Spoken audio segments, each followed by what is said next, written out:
Bollywood silver screen presenting no way up.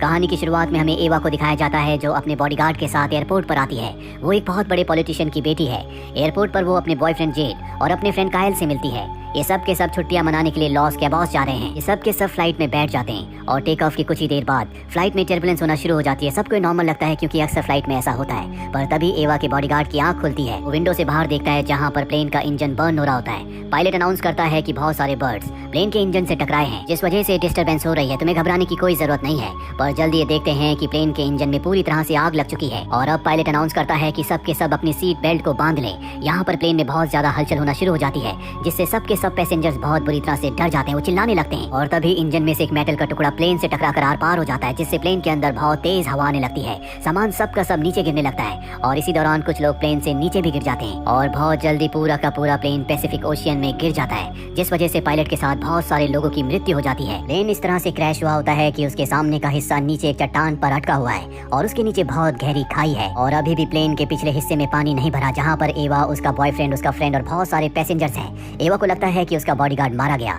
लेकिन तभी वो पानी से ऊपर आता है। यहाँ पर इन्हें एक बच्ची के चीखने की आवाज आती है जिसका नाम रोजा है जो अपनी ग्रैंड मदर के साथ पानी में फंसी हुई है। एवा का बॉडीगार्ड उसे और उसकी ग्रैंड मदर को बचाकर ऊपर ले आता है। अब यहाँ पर कुछ ही लोग बचे हैं और बाहर से अजीब अजीब सी आवाजें आ रही होती है जो सुनकर सबके सब डर जाते हैं क्योंकि ये समंदर के बीचों बीच पानी के अंदर है जहाँ पर खतरनाक सी क्रिएचर्स हो सकते हैं। एवा का बॉडीगार्ड सबको शांत रहने के लिए कहता है और बताता है कि ये प्लेन एयरलॉक है जिसका मतलब ये है कि पानी इतनी जल्दी अंदर नहीं आएगा और जल्दी यहाँ पर रेस्क्यू टीम आ जाएगी जो इन सबको बचा लेगी। एवा कहती है कि हमें यहाँ पर इंतजार नहीं करना चाहिए बल्कि सतह पर जाने की कोशिश करनी चाहिए। उसका बॉडीगार्ड कहता है कि अगर हमने ऐसा किया तो हम सब के सब मारे जाएंगे। अभी फ्लाइट अटेंडेंट सबको बताता है कि क्रैश होने से पहले पायलट ने इसकी इन्फॉर्मेशन दे दी थी। इसका मतलब ये है कि जल्द से जल्द यहाँ पर रेस्क्यू टीम पहुँचने वाली है। अब इनके पास इंतजार करने के अलावा कोई रास्ता नहीं है पर यहाँ पर ऑक्सीजन की कमी होती है और इस प्लेन में एक ही ऑक्सीजन सिलेंडर है। तभी रोज की ग्रैंड मदर बताती है कि एक ओल्ड लेडी के पास ऑक्सीजन सिलेंडर था जो कि आगे के हिस्से में है जो अब पानी में डूब चुका है। यहाँ पर एवा का बॉडीगार्ड तय करता है कि वो उस ऑक्सीजन सिलेंडर को लेकर आएगा क्योंकि यहाँ पर इन्हें ऑक्सीजन की बहुत ज्यादा जरूरत है। और अब एवा का बॉडीगार्ड जब पानी के अंदर जाने वाला होता है तो रोज की ग्रैंड मदर कहती है कि मेरे हस्बैंड की बॉडी नीचे है, वो चेयर के साथ अब भी बंधे हुए हैं, तुम उनकी हैट अपने साथ लेकर आना। मैं हमेशा उस हैट को अपने पास निशानी के तौर पर रखना चाहती हूँ। और अब बॉडीगार्ड नीचे जाता है जहाँ पर उसे हैट मिल जाती है, साथ ही उसे ऑक्सीजन सिलेंडर भी मिल जाता है। इसके बाद वो खाने की सप्लाई लेने के लिए और आगे जाता है पर तभी वहाँ पर शार्क आ जाती है जो उसके ऊपर हमला करती है लेकिन बॉडीगार्ड किसी तरह से उनसे बचकर ऊपर आ जाता है। ऊपर सबके सब बहुत ज्यादा डर गए होते हैं क्योंकि पानी में बहुत हलचल थी। अब यहाँ पर बॉडीगार्ड उस ओल्ड लेडी को उसके हस्बैंड की हैट देता है, साथ ही ऑक्सीजन सिलेंडर भी। पर इससे पहले कि वो पानी से बाहर आता शार्क उसे पानी के अंदर खींच लेती है जिससे सबके सब डर जाते हैं। दरअसल ये सब के सब इस वक्त एयर पॉकेट के अंदर है जहाँ पर पानी नहीं भरा और अब सबके सब और पीछे चले जाते हैं जहाँ पर पानी कम है। सबको समझ में आ चुका है कि पानी के अंदर शार्क्स हैं। अब यहाँ पर एवा के फ्रेंड कायल के हाथ में बहुत दर्द हो रहा होता है क्योंकि उसके हाथ की हड्डी टूट चुकी है। रोज की ग्रैंड मदर बताती है कि मैं एक नर्स हूँ जिसके बाद उसके हाथ में इस तरह से पट्टी बांध देती है कि उसका दर्द कम हो जाता है। वही समंदर के ऊपर हमें हेलीकॉप्टर को दिखाया जाता है। दरअसल ये एवा के लिए आया है क्योंकि उसके पिता एक बहुत बड़े पॉलिटिशियन है और वो यहाँ पर एवा को और बाकी पैसेंजर्स को ढूंढ रहे हैं पर इन्हें वहाँ कुछ नहीं दिखता क्योंकि पूरा का पूरा प्लेन पानी के अंदर है। वहीं प्लेन में दिखाया जाता है कि अब बहुत ज्यादा हलचल होना शुरू हो गई है क्योंकि प्लेन के निचले हिस्से में होल के अंदर से शार्क्स अंदर आ चुकी है जहाँ पर बहुत सारे लोगों की बॉडीज है और वो उन्हें अपना खाना बना रही है। और बहुत सारी शार्क्स बाहर भी होती है जो प्लेन को नीचे गिराने की कोशिश कर रही है और साथ ही अब पानी धीरे धीरे ऊपर की तरफ आ रहा है जिसका मतलब ये है कि जल्द से जल्द इन सबको यहाँ से निकलना होगा नहीं तो सब के सब पानी में डूब कर मारे जाएंगे। और अब पानी ऊपर से भी लीक होना शुरू हो जाता है जिस वजह से प्लेन में बहुत ज्यादा हलचल बढ़ जाती है और प्लेन खिसकना शुरू हो जाता है। सबके सब कुछ न कुछ पकड़ लेते हैं और प्लेन खिसकता हुआ चट्टान के एज पर आ जाता है। उसका आगे का हिस्सा अब भी चट्टान से बाहर है और अगर वो चट्टान से गिरा तो समंदर की इतनी गहराई में चला जाएगा कि इनमें से कोई नहीं बचेगा। इसीलिए सबके सब तय करते हैं कि अब इन सबको यहाँ से किसी भी हालत में निकलना होगा। इनके सामने सबसे बड़ा चैलेंज शार्क्स है जिन्हें डिस्ट्रैक्ट करके इन्हें ऊपर जाना होगा। रोज बताती है कि हमें स्कूल में बताया गया था कि शार्क्स को बबल्स बिल्कुल पसंद नहीं है। अगर इनके चारों तरफ बबल्स होंगे तो शार्क्स इनके आसपास नहीं आएगी। और यहाँ पर सबको बताता है कि मैंने प्लेन में कुछ ऐसे पैसेंजर्स को देखा था जिनके पास स्कूबा का सामान था, यानी कि वो स्कूबा डाइविंग के लिए जा रहे थे और अगर हमें वो सामान मिल जाए तो हम आसानी से ऊपर जा सकते हैं। और एवा का बॉयफ्रेंड कहता है कि हम में से अब कोई नहीं बचेगा, जल्दी हम सब मारे जाने वाले हैं। ये सुनकर एवा डर जाती है और खुद को वॉशरूम में लॉक कर लेती है और जल्दी वो अपने इमोशंस को कंट्रोल करके बाहर आती है है। वही हमें पानी की सतह के ऊपर हेलीकॉप्टर को दिखाया जाता है जो वापस जा रहा होता है, पर तभी उन्हें प्लेन का कुछ सामान पानी में तैरता हुआ दिखता है, जिससे समझ जाते हैं कि प्लेन यहीं पर डूबा है। इसीलिए दो डाइवर्स पानी में कूद जाते हैं और जब वो नीचे आते हैं तो उन्हें प्लेन मिल जाता है। दोनों में से एक डाइवर प्लेन के अंदर आ जाता है और दूसरा प्लेन के बाहर विंडो से बाकी पैसेंजर्स को देख रहा होता है और इशारे से उन्हें समझा रहा होता है कि तुम चिंता मत करो, सब ठीक हो जाएगा, हम तुम सबको बचा लेंगे। सभी पैसेंजर्स उसे वहाँ से हटने के लिए कहते हैं क्योंकि बाहर शार्क है, पर वो उनकी बात नहीं समझ पाता और तभी एक शार्क आती है और उसे अपने साथ ले जाती है। इसके बाद इन्हें एक और चीख की आवाज आती है और ये समझ जाते हैं कि दूसरा डाइवर भी मारा गया। और अब यहाँ पर एवा का बॉयफ्रेंड कहता है कि अगर हमें इनका ऑक्सीजन सिलेंडर और इनका सामान मिल जाए तो हम यहाँ से बाहर निकल सकते हैं। वो देखता है कि प्लेन के निचले हिस्से में उनका सामान है, पर वहाँ जाना बहुत ही खतरनाक है। वो सीट के ऊपर से देखता है कि पानी में कोई हलचल नहीं है, जिसका मतलब ये है कि वहाँ पर शार्क नहीं है।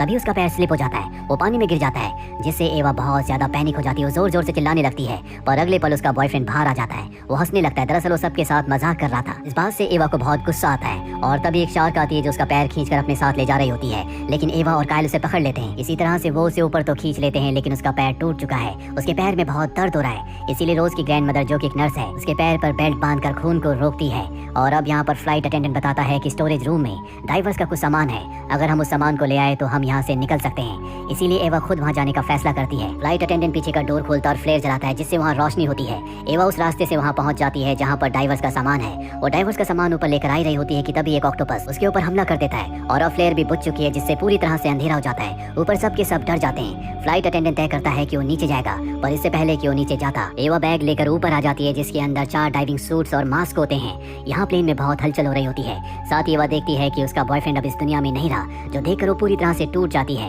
प्लेन में जो हलचल हो रही होती है वो इस वजह से क्योंकि प्लेन का जो आगे का हिस्सा है वो धीरे धीरे क्रैक हो रहा है और जल्दी वो पूरी तरह से पानी में गिर जाएगा। एवा सबसे कहती है कि अभी के अभी हमें इस प्लेन से बाहर निकलना होगा, नहीं तो हम सब के सब मारे जाएंगे। कायल बहुत ज्यादा डर जाता है, बताता है कि मुझे तैरना नहीं आता।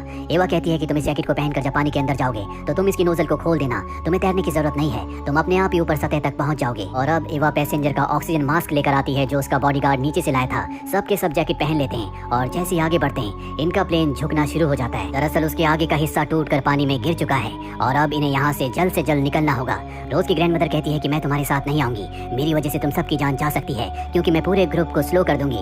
दरअसल इनके पास एक ही ऑक्सीजन सिलेंडर है जिसकी मदद से इन्हें सतह तक पहुंचना होगा। रोज की ग्रैंडमदर एवा से कहती है कि मेरी ग्रैंड डॉटर का ध्यान रखना। एवा वादा करती है कि मैं उसका ध्यान रखूंगी और इसके बाद वो रोज के साथ पानी के अंदर चली जाती है। और जब ये अंदर जाते हैं तो इनके सामने शार्क आ जाती है, पर इससे पहले कि शार्क इनके ऊपर हमला करती, जैसा कि रोज ने बताया था कि शार्क बबल से डरती है, एवा उसके मुंह पर ऑक्सीजन के बबल फेंकती है जिससे वो इनसे दूर चली जाती है। वहीं रोज की ग्रैंडमदर अपने आप को वॉशरूम के अंदर बंद कर लेती है। और अब हमें फ्लाइट अटेंडेंट को और कायल को दिखाया जाता है जिन्हें पानी के अंदर आना है। सबसे पहले फ्लाइट अटेंडेंट पानी के अंदर आता है, वो नीचे चला जाता है, पर कायल को बहुत डर लगता है, इसीलिए वो एक जगह पर रुक जाता है। और जब फ्लाइट अटेंडेंट देखता है कि कायल उसके साथ नहीं है तो वापस जाता है ताकि उसे अपने साथ लेकर आ सके, पर तभी उसके ऊपर एक शार्क अटैक कर देती है और कायल को मार देती है। जिसके बाद फ्लाइट अटेंडेंट गेट पर आता है जहाँ पर रोज और एवा उसका इंतजार कर रहे होते हैं। इनके पास एक ऑक्सीजन सिलेंडर है, इसीलिए बारी बारी ये उससे ऑक्सीजन ले रहे होते हैं। और अब एवा कहती है कि तुम दोनों इस ऑक्सीजन सिलेंडर के सहारे ऊपर चले जाओ। एवा ऑक्सीजन सिलेंडर से गहरी सांस लेती है, जिसके बाद फ्लाइट अटेंडेंट और रोज अपनी जैकेट के नोजल को खोलते हैं जिससे उसमें हवा भर जाती है। वो दोनों ऑक्सीजन सिलेंडर लेकर ऊपर की तरफ बढ़ने लगते हैं और अब एवा भी अपनी जैकेट के नोजल को खोलने वाली होती है कि तभी उसके सामने शार्क आ जाती है जो उसके ऊपर हमला करती है।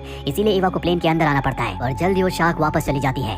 यहाँ एवा के पास ऑक्सीजन सिलेंडर नहीं है, जल्द से जल्द उसे बाहर निकलना होगा। और जब वो बाहर आने की कोशिश कर रही होती है एक और शार्क वहाँ पर आ जाती है और अब प्लेन भी खाई से नीचे गिरना शुरू हो जाता है। एवा यहाँ से बाहर निकलने का रास्ता ढूंढती है जो उसे कहीं भी नजर नहीं आ रहा होता और अब वो प्लेन के साथ पानी के अंदर जा रही है, पर इससे पहले कि वो पूरी तरह से नीचे डूब जाती उसे बाहर जाने का रास्ता मिल जाता है। बाहर आने के बाद वो अपनी जैकेट के नोजल को खोल देती है जिससे जैकेट में एयर भर जाती है और अब वो पानी के ऊपर आना शुरू कर देती है, लेकिन यहाँ उसकी बॉडी में ऑक्सीजन पूरी तरह से खत्म हो चुका है, जिस वजह से वो सतह पर पहुंचने से पहले ही बेहोश हो जाती है।